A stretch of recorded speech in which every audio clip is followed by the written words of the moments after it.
All right. Hey, have you ever wondered how do you get your clients to sell for you? Or have you ever been frustrated with your ability to sell from stage? Or what if I could just sell one to many and do it in a way that actually creates value for my buyers, but also gets them to buy? And so in this video, I'm going to walk you through actually a presentation, or actually a panel that I led. And the main goal of this, if you have a mastermind, if you have a premium offer, is we're going to actually deconstruct what I'm doing when I'm doing it, so that you can either replicate it yourself.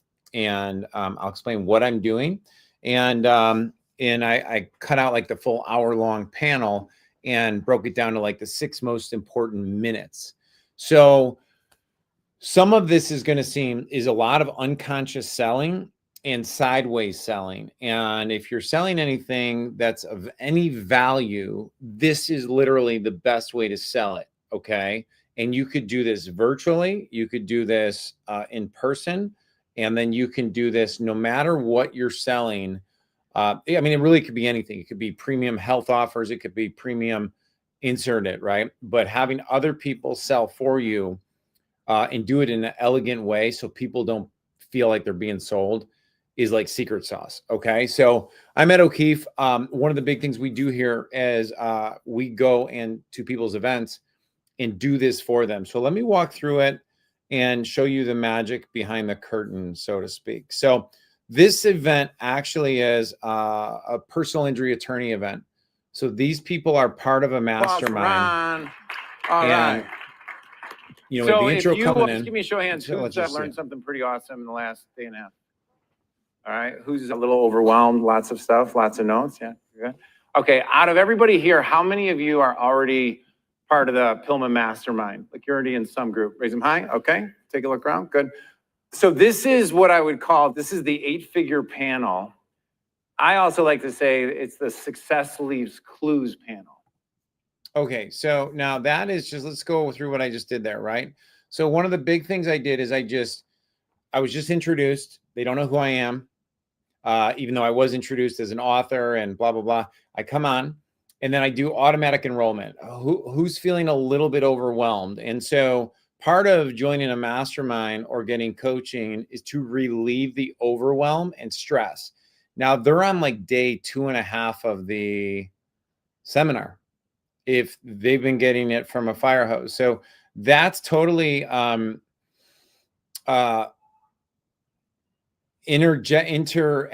their thinking as they're going through that. And then I go into what was the other, how many overwhelmed, how many I'm enrolling the audience. And then I go into, this is what I would call the Success Leaves Clues. And that is something that I'm going to come back to in a little bit. Okay, let's continue on. And so I have 7 kids, 1 wife, not Mormon. So you can go down that and figure out the rest. You can corner me and ask me a bunch of questions. When my kids go into sports, they're all pretty good athletes, whatever. My only goal is to put them in the room with a model that they don't have to think. Right. They just get to experience osmosis. So if there's one panel or if there's one session that you don't want to leave and go to the bathroom, I know you too, I see you, you're walking. This is it. Whatever it takes to. So now what I'm doing there is I'm setting up and layering in. If you're overwhelmed, we're trying to get you to not have to think, like get you in with a model. It eliminates all your fears, concerns, worries, objections. So I'm taking objections off the table and I'm taking where they're at. That case in the office. I'm gonna skip ahead here. Here we go. Yeah, I love it. I'm gonna go back to Ashley's point real quick. So she just brought up a point that when people think about investing in their business, they're looking at. Let me pause this. The first thing I do when I start the panel is I go, hey, like go down the line. Who are you? Tell us about your business, your practice, and how many years have you known Ken and been in the mastermind. So I set up that context, like this is where they're at. Okay. Budget of marketing ad spend, budget of building out the intake team. they forget to look at how much lost budget occurred by them guessworking it through on their own, right? So because people will come up, they're going to all ask Ken this question today. What does it cost to be in the mastermind? What's the difference in the mastermind? And I'm like, you're asking the wrong question. Let me ask you a question. What was your goal last year to hit? Okay, X dollar. Let's just say it's $1 million, right? What'd you hit? 500,000. Okay, what was the year before? And you go through the math. Okay, so you're just telling me the last 7 years of doing it on your own has already cost you multiple millions of dollars of not knowing this path. Okay, so you see that framework. I'm going to keep going. Yet there's guys and gals in here that are way ahead of yourself. I mean, if they're 1 mile ahead of me, I want to be following that person. I'm not guessing it on my own. So didn't mean to go on a rant on that. But this is because I work with high-level athletes all the time. My only job with high-level athletes is getting to not think as much and get in a room where people are better than them, period. And once they do that, osmosis takes over, okay? Oh, you had 2 quick ones. These are going to... Now, I don't allow a lot of questions from the audience, but I will allow it let me go back to it. Like if I'm controlling the frame, because I don't want to lose momentum on the panel. Does that make sense? What did I just do there? So we went down the panel, came back to the panel. They all teach their tactics. And then I bring up pricing and cost framework. And I say, look, wow. So every one of these guys has talked about investing in their intake, their parts of their business that opens it up. But when people think about that, they think about, that makes sense. I'll invest in that. But when they think about investing in themselves, so they have the specialized knowledge for that, they think of cost. And so what I did is I flipped it and I said, but what they're not thinking about is how much it has already cost them by trying to guess their way to success. And one of the things I did is I have Ken in his first talk about how much he struggled before he finally found a mentor. That layers it. Now they're seeing it again, okay? So this is really good stuff. Now, I'm a little bit harder on the audience than the expert would be. And then I immediately turn it to sports. Why do I do that? So that the audience doesn't feel like I'm pitching to them. Does that make sense? So I'm able to be a little bit of that coach, hammer, lovingly, this is how I talk to my kids about, if you want to be a world champion, you got to be in the room. Why? Because we know when you're in the room, what happens next? Osmosis takes over. So I'm giving them all the frameworks. And by the way, I believe in these frameworks. These are the frameworks. This is how you get more successful. If you want to get better at something, you got to be in the room with the best. If you try and do it on your own and you're guessing, guess what? It's costing you more money by guessing than it is by just following someone else's blueprint. You know, I was on with one of our team members today talking about media buying. And I was like, it sounds like we're guessing right now. I would rather find out who's already spending $1 million a month on a business to ask them the proper way to do this. The most costly thing you can ever do is guess. Okay. Without measurement and without a specific strategic plan. I mean, there's times where you have to guess. Fast, because we're right there. So Did you still have a question? Okay, I'm going to go, you already asked one, I'm going to go behind you if you don't mind. Can you just show your hands for Ken real quick? Okay, look around. That would be you 4 as well, but you're already up here, so we'll forgive you on that one. Okay, put your arms down again.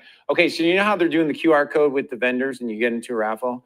If I was new, this is my first time being here or second time being here, I would play offense. I would go and instead of going to your room, instead of being by yourself, instead of just I need a mental health break, I'm gonna go for a walk. No, go talk to 3 different PILMMA Mastermind members and don't be afraid to ask the question. Don't be afraid to do it, because like your mental breakthrough, your critical limiting factor breakthrough is very close. And so the old behavior of not being fully on offense and like kind of being by yourself, no, you're here for this amount of time. This is your opportunity to expand and grow. Right? So that's my challenge to you. Play the QR code game with these guys, but they don't got any little sensors, so they're not going to scan you. Like they're doing something. This is me having fun with kind of the way that it's like, hey, you get a QR code every sponsor you go see. Okay. So let me break this down. This seems like I'm just casually bringing this up. This was structured. Right before that, I over edited it, but I had asked them like, Okay, just out of curiosity, how many of you guys are already in the mastermind at some level? And I had the whole audience, 300 people, whichever people are in the room, raise their hand. And then I looked around. So I'm pacing and leading the group with my eyes, forces them to look around.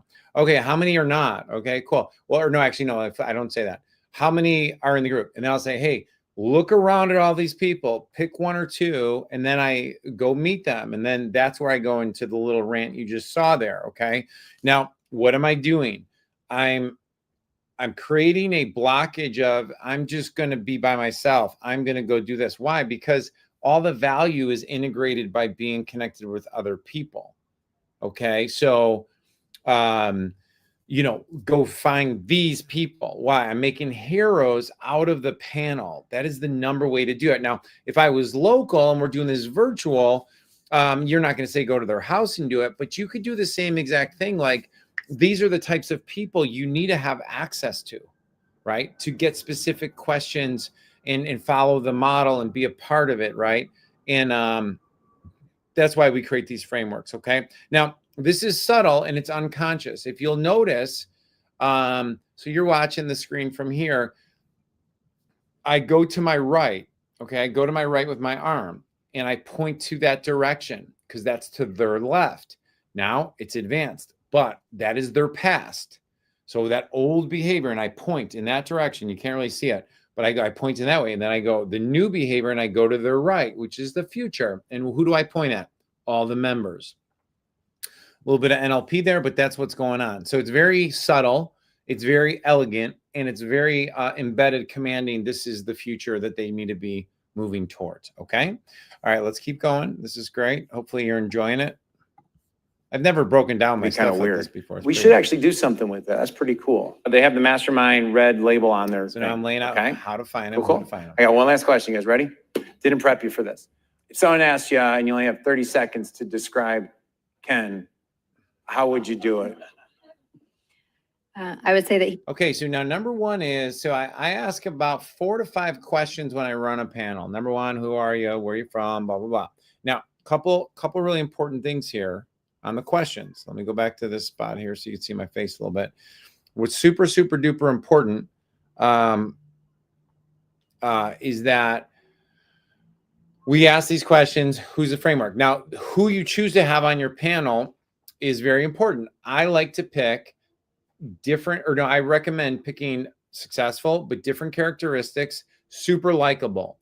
So if you have someone in a small town, big city, somebody in Florida, somebody in the Midwest, maybe someone out in Colorado or on the West Coast, just so that when people say, well, I'm not like those people, you just created a nicer range. Now, whatever that might be, and I could figure it out for any kind of business. Like this is not difficult stuff. You just need to have a strong range so people feel connected to somebody up on the panel. That's the most important thing. They're like, oh, I can do, if they can do it, I aspire to be like them, and then I can do it, right?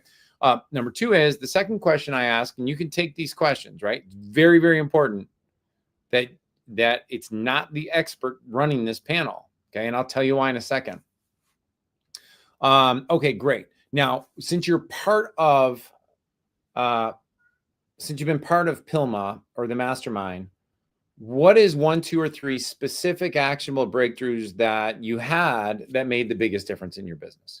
Now, I will check in with people before we go on stage, like early in the morning. I'm like, hey, Susie, I have the pleasure of getting to actually talk to you during the panel. It's pretty honored. I looked you up. You look like you're doing amazing things, blah, blah, blah. Build rapport. It's very quick though. Like, it's not like a long meeting. This is quick. Bam, bam, bam. And I go, all right, hey, just so you know, when I run the panel, I'm going to ask you like, 1 or 2 things about like your experience with the Mastermind. Like, I mean, by the way, how did you meet? And then I insert the expert's name and they tell me it. Now, the reason I'm doing that is because I'm setting them up properly for success later. It allows them to verbalize it, run their neural patterns, because they're going to be more nervous when they get up on stage. And so you got to run it unconsciously through and then verbally through before they do that up on there. And it's got to come across elegant. Like, you don't do the practicing stuff. You don't do anything silly like that. That's why you need pros when you run panels. And then I really go say, hey, I'm going to ask you like one or two, what would have been a couple of the biggest breakthroughs that have happened since you've been a part of the mastermind and working with insert the expert. A mistake here is if you let somebody else do this that's not properly trained on how to run a panel, this is important, is they will forget that their job is to edify the expert. Make heroes out of the panel, edify the expert. That's how you get people to move quickly forward on that journey. Okay. And then the third one is, I think I asked here, sometimes it depends on the audience, it depends on the group. I said something like, so what was life before the mastermind? What was life after the mastermind? And then I'll say like, what are 1, 2, 3 specific actionable things? And depending on that, like, so I have 4 in this panel.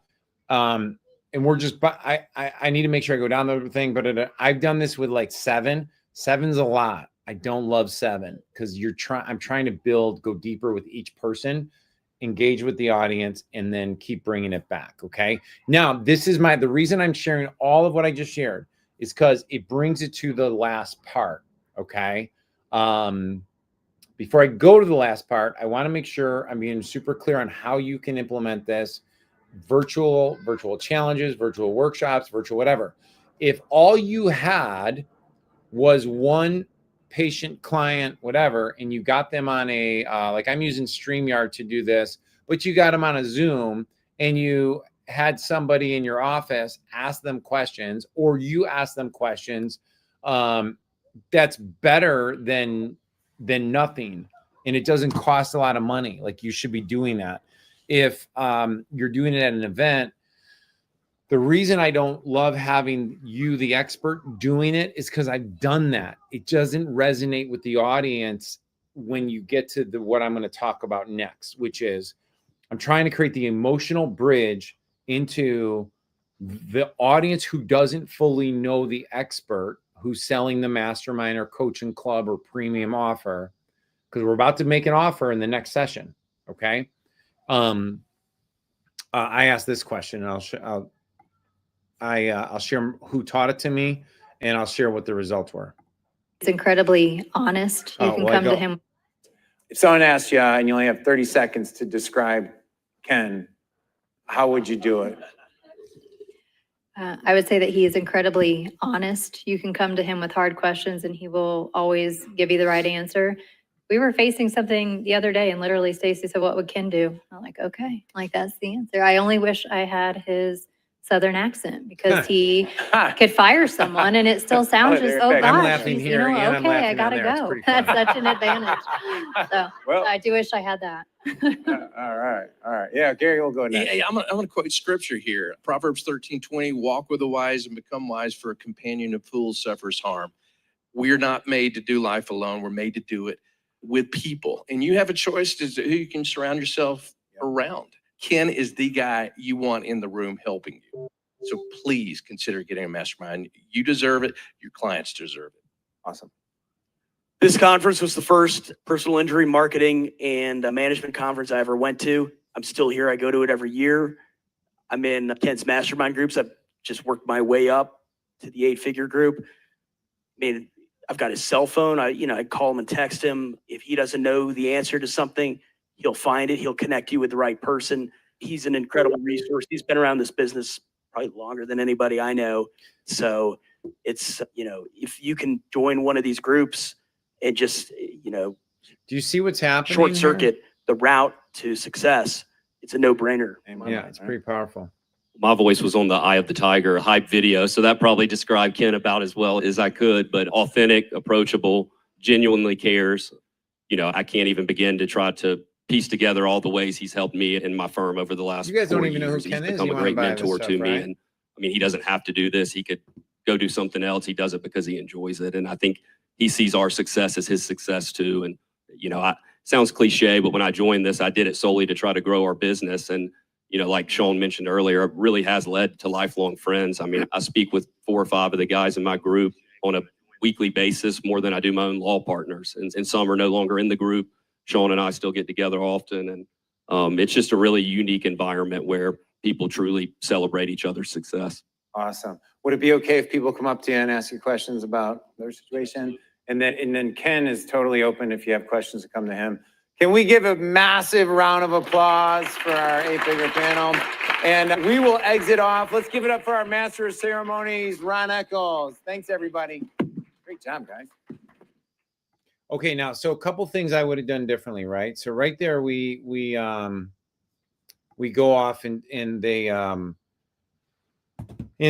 that's the end, and then Ron, our MC, comes up, and then I can't remember if they had a small break or if they did that. Now, here's how to properly do this, okay? If you and I were selling your stuff together, once that panel is done, the person who should be coming up is the expert, not the MC, okay? And the reason that is because at that moment, everyone just bragged about your mastermind. They just bragged about you. They have all this like good feelings about you. Now, in fact, what I would say over there is, what I should have done is is immediately be like, all right, everybody, let's give a nice, let's stand up and welcome Mr. Ken Hardisen to the stage, and not even don't kick off the 8-figure members. So everyone stands up, he comes up, gets hugs from each 4 of them. And then I say, you guys are welcome to go off after you give Ken a hug. And then we say, all right, have a seat real quick. All right. So now if the expert is going to do the invitation and pitch, then I would move myself off the stage. Like then this person goes. Do you notice no MC came up at this point? No MC came up at point. And the reason is because most MCs are anchored as logistics, announcements, and all those other things. Now, like Ron, who was the MC for this, phenomenal business person and could teach modules himself, teach workshops himself. But in that case, he was the Master of Ceremonies. A very important role, by the way. Okay, and he's great at it.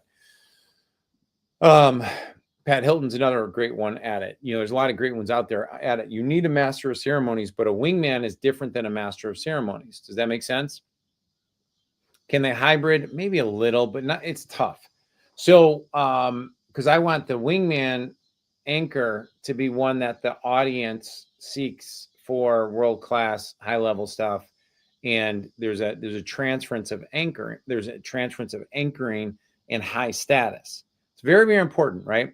So now, going back, he comes up. At that point, if I was gonna help sell it for him, which we probably should have done in hindsight, but we didn't.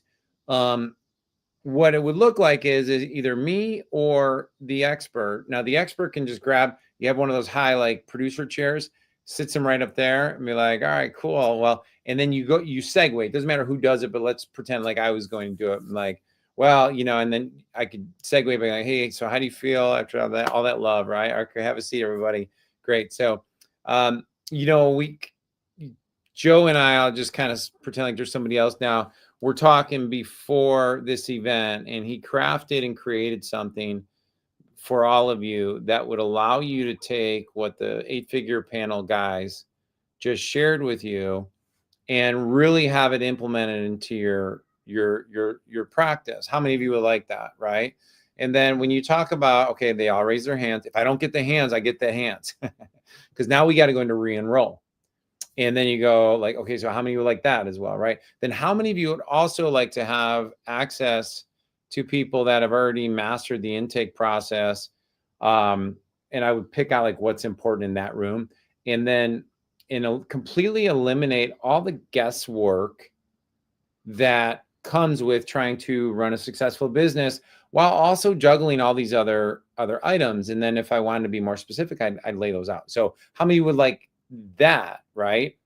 Boom, I'm getting the hands risen. If they don't raise their hands, I'm pushing, man, because that means they're not rolling with me. And that's super hard to do if you're an expert about to sell your own stuff. I'm just letting you know that. If the momentum's not flowing into this, and all of a sudden you're trying to build momentum, like I'm doing this, and then you go into this, then you talk too fast, You skip over parts. You might make fun of yourself about like, oh, okay, now I'm going to sell you something. Don't do that shit. Like, don't do that. Like, this is their opportunity to make a life transformational decision that can put them in a completely different level and eliminate everything that's holding them back right now. And notice my anchoring, right? There's the past, there's the future, right? And so with your permission, would it be okay now? Okay, cool. You're ready for this? Great. Now, where's all my current mastermind members? Great. So you know what's coming, but here's what's even better is we look at the expert. We created a couple of really cool things that you said you wanted more of. And, you know, you're going to be blown away by this. You ready? You're cool. You're great. Blah, blah, blah, blah. Cool. And then I might turn up the experts are really good spokesperson or somebody who likes to sell. Like when I've worked with Roland Frazier in the past, just send him the mic as much as he wants it because he's good. Very, very good at that. Right. If it's somebody who doesn't really feel comfortable on selling, then you go to reason why, purpose behind it. So what I mean by that is if I don't like selling hard and I don't want to come across as being salesy, then the opening and the handoff is the reason I created this and the reason why we added this and the reason why we designed this is because we wanted benefit, and eliminate biggest bottlenecks.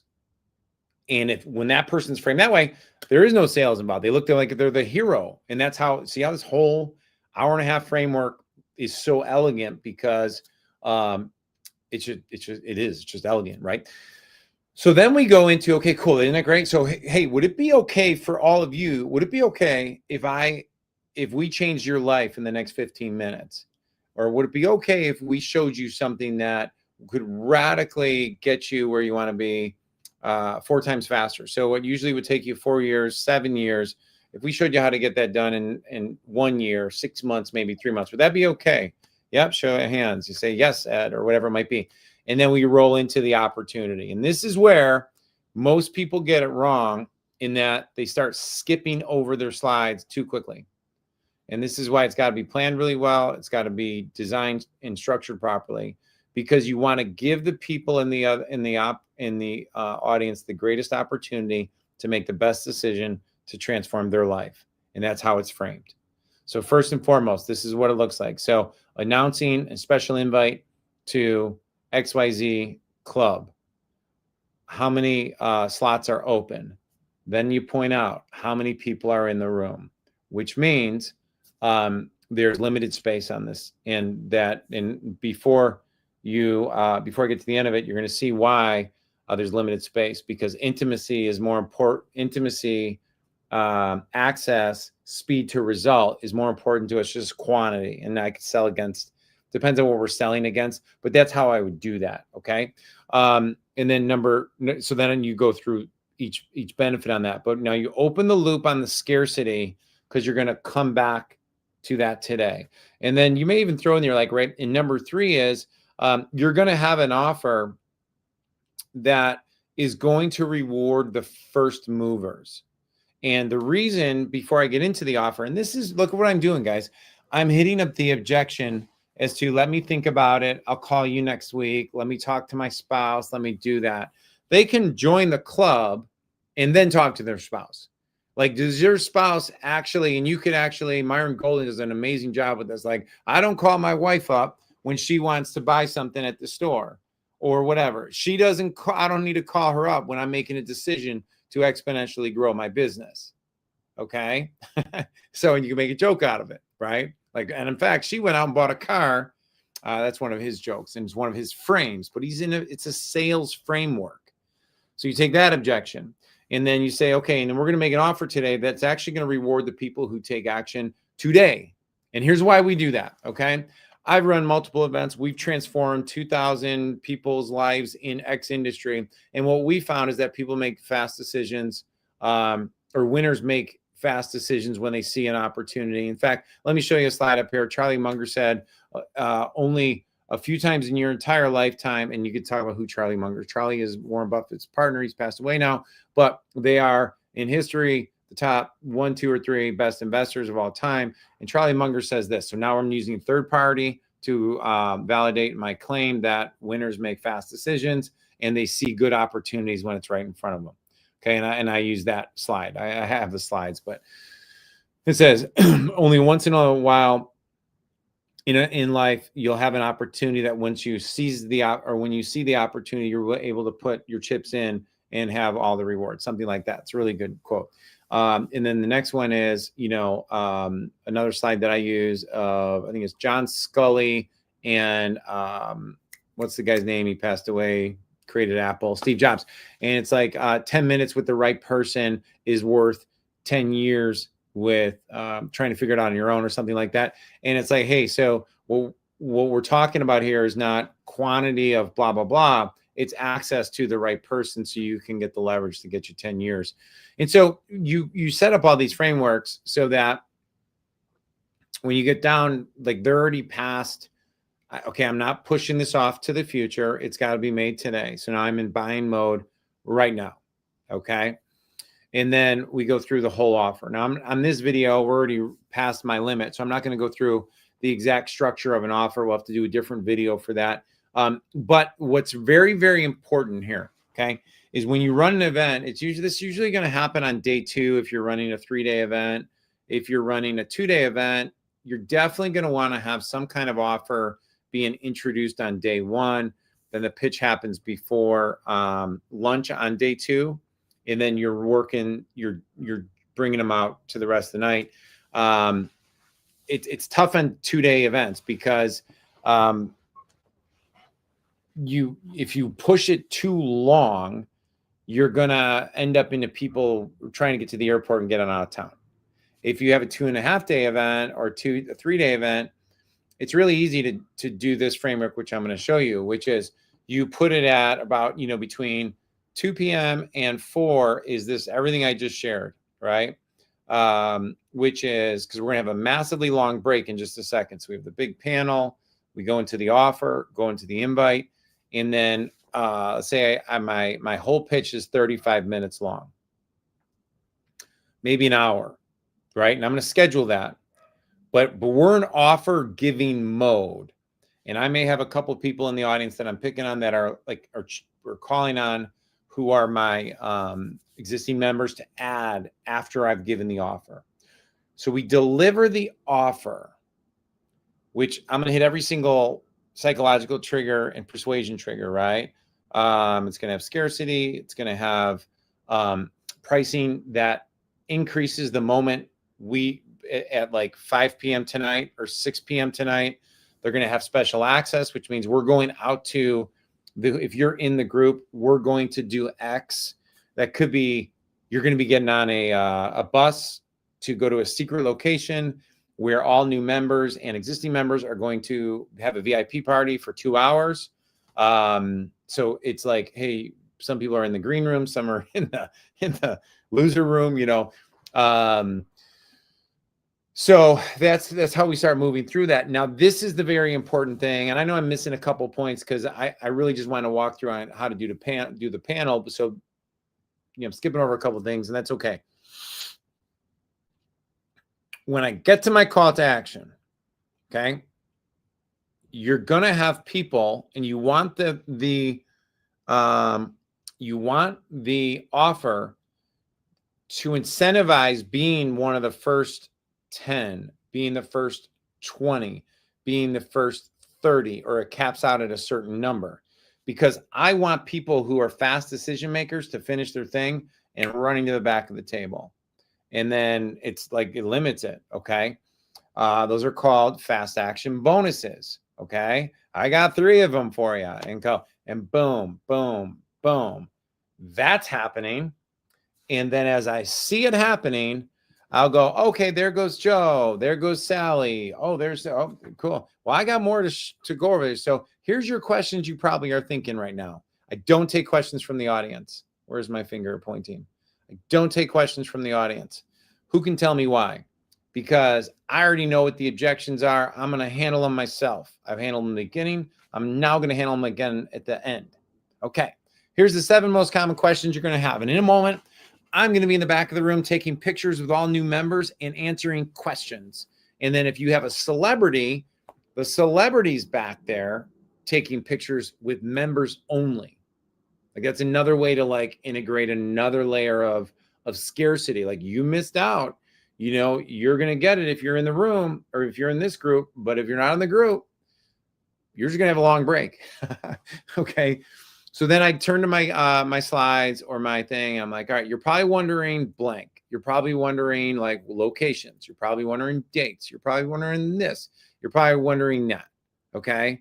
Now here's the reality. Now, and then you have to hammer those objections. Okay. So we run 4 events. Why do we run 4 events? Because we know our best members are happy if they can make 2. What did I just do? I took away the argument of, well, I got to be at, I don't know if I'm sure I'm going to be at every event. I got to talk to my spouse. I'm like, and then you say like, what we found is that like hard space, whatever, you go through that objection. There's a couple different ways to do it. Or maybe you have 5 events a year. And the reason you do that is because of blank. Now, if you're in the group, we actually have a live feed for those who can't make it. Now, that's a tricky one as well. And it's got to be framed properly. Okay. But I was always I always like that because I have 7 kids. So if I join a mastermind, I can't make every one and I don't get access to anything. It kind of sucks. It makes me want to just opt out. But it can be framed that way. What's the other things? Okay. Money. Well, we bring up money right away. We talk about investment. We get it. We break it down. I have a whole framework on that. We start actually breaking down the money on day 1, first talk. And there's a whole system on that. I teach on a different video. When you do the call to action, when you finish it and you say, I'm going to be in the back of the room, blah, blah, blah. We are going to do, if you're in, I'm going to see you at the back table, take a picture with, the celebrity. We'll be getting on the bus at 6 p.m.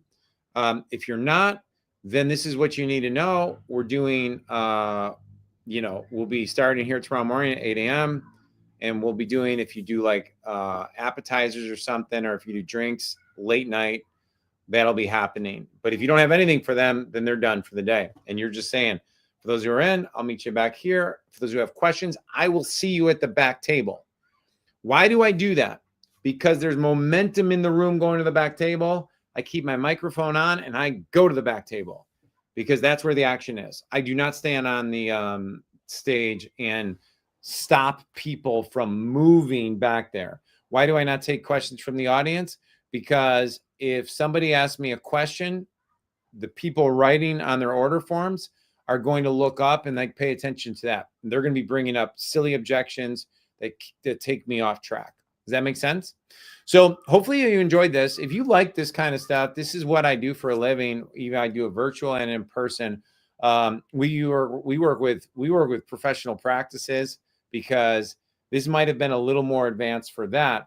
But really, when I went into the dental market and ran a marketing and coaching club, we used to run events 4 times a year plus micro events. And so the art of creating an environment that actually can sell is what I did. And so I hired the best in the world to teach me the things I'm teaching you. I didn't make this up. Now you actually learn distinctions and stuff like that, but I had great mentors and invested a lot of money to learn those skill sets, right? Which is what we expect from our best buyers, right? So anyhow, if you want help or possibly help, either consulting or actually helping me be your wingman at your next event, you can follow the link there. It's at offerwingman.com. There should be a button there. You'll go learn about what it looks like to be a wingman. And you can fill out a little survey and I'll just, jump on a call if it makes sense to do that. And there's a bunch that's involved. Now, like the thing is like a seed talk has to happen. A panel needs to happen. The pitch needs to be good. The talks that you actually greenlight and let others do on your stages has to be looked at. Your talks. I've always found that you're so much better off teaching less early on day one and demonstrating an environment that works together, or demoing whatever it is that you need to demo in order to have people immediately wanting to be in whatever's behind the curtain. Okay. Like there's our client, Susie. She's one of our members. Hey, Susie, do you mind if we ask you a question? That kind of stuff has to start off like literally first 3 to 5 minutes in your whole event. We start laying the groundworks to help people make a better decision for themselves. And the coolest thing about it, this is the coolest thing about it, when this is done right, not only are your attendees happier, not only is the event more profitable, not only do you enjoy selling again because you're not coming across as pushy or salesy, but everybody wins. They're getting the results they need. Your company's more profitable, and it's more enjoyable to run an event like this. The opposite is so cringy, is like, oh, I'm afraid I don't like coming across like I'm salesy. You're not, but the way you're acting and behaving is making it awkward, not just for you, which results in 0 sales, but your audience is like, oh, they want to rescue you, but not by buying. They just want it to end. And I've met people, like really good people that are brilliant master or experts who are world-class at what they do, yet they run a whole event. They fill it up with 100 people, 500 people, and then they don't offer they don't give value enough to their own possible capability of transforming somebody's life to actually either hire a pro to help them with it or act like a pro and do it the right way. Does that make sense? Like if you really believe your thing's going to transform somebody's life, then it is required to give them the best insight into what you could possibly do for them, right? And I hear from mastermind seminar people all the time, like, well, Ed, you don't understand how much I don't know if I can invest in a wingman because I'm already spending money on all these big names. Like, well, listen, bro, the guy you're spending 50 to 100,000 on to be your keynote is not selling your stuff. And frankly, your best buyers don't give a rat's behind about most keynotes. Like I love Gary Vee, but like if there's another event in Chicago, I could give a rat's behind what Gary Vee's there. Most A players and best buyers aren't being lured in by shiny object dudes up there. They're being lured in by, hey, I got a problem. Can this guy or gal solve my problem? Structure an event around that. Have less people if you need to. Have a smarter budget. Put 30 in the room that are diehards. You're going to close 60% of the room. That is like so much better than putting 200 in a room and only closing 10%, right? Because the intimacy level is so much higher. The integration level is so much higher. So anyhow, I'm Ed O'Keefe. Hopefully you enjoy this. This is what we do. We do it for every type of business that has high premium offers and wants to create better experiences for their attendees. And they want to do it in an elegant, awesome way and also make more money. But that's a byproduct of doing it the right way. Have a great day. God bless. We'll talk soon. Thanks. Bye.